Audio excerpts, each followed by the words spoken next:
Hello বন্ধুরা, আসসালামু আলাইকুম। আশা করি আপনারা সবাই আপনাদের মাঝে নতুন একটি নিয়োগ বিজ্ঞপ্তি নিয়ে হাজির হলাম। এটা হলো জনস্বাস্থ্য প্রকৌশল অধিদপ্তর। এই অধিদপ্তর নিয়োগ বিজ্ঞপ্তি প্রকাশ করা হয়েছে। এখানে আপনার এসএসসি পাস করলে আবেদন করতে হবেন। বন্ধুরা দেখতে পাচ্ছেন, স্থানীয় সরকার পল্লী উন্নয়ন সমবায় মন্ত্রণালয় এর স্থায়ী সরকার বিভাগে নিয়োগ বিজ্ঞপ্তি প্রকাশ করা হয়েছে।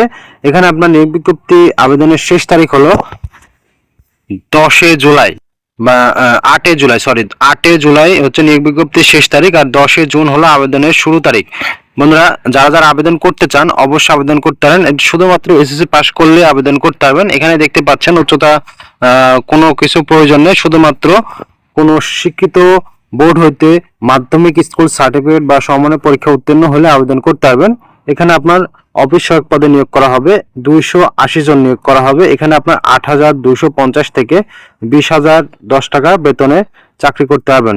ওনারা অনেকেই জানেন যে বাংলাদেশ সরকার সরকারি চাকরিজীবীদের বেতন বৃদ্ধি করতেছে। যদি বেতন বৃদ্ধি হয়, এই বেতনটা আপনার 30,000 টাকা পেতে পারেন। বন্ধুরা, এখানে আপনার বয়স হলো 18 থেকে 32 বছর বয়স হলে আবেদন করতে পারবেন। সর্বনিম্ন আপনাকে 18 বছর হতে হবে, তাহলে এখানে আবেদন করতে পারবেন। এখানে আবেদনের নিয়মগুলো আছে, আপনারা চাইলে দেখে নিতে পারেন। আর অফিস সহায়ক পদে যারা চাকরি করতে চান অবশ্যই এই সার্কুলারটিতে আবেদন করতে পারেন। এটা সম্ভবত নিজ জেলায় চাকরি হয়ে থাকে। বন্ধুরা, এটা জনস্বাস্থ্য প্রকৌশল অধিদপ্তরের নিয়োগ বিজ্ঞপ্তি প্রকাশ করা হয়েছে। বন্ধুরা, এই ছিল আজকের নিয়োগ বিজ্ঞপ্তি।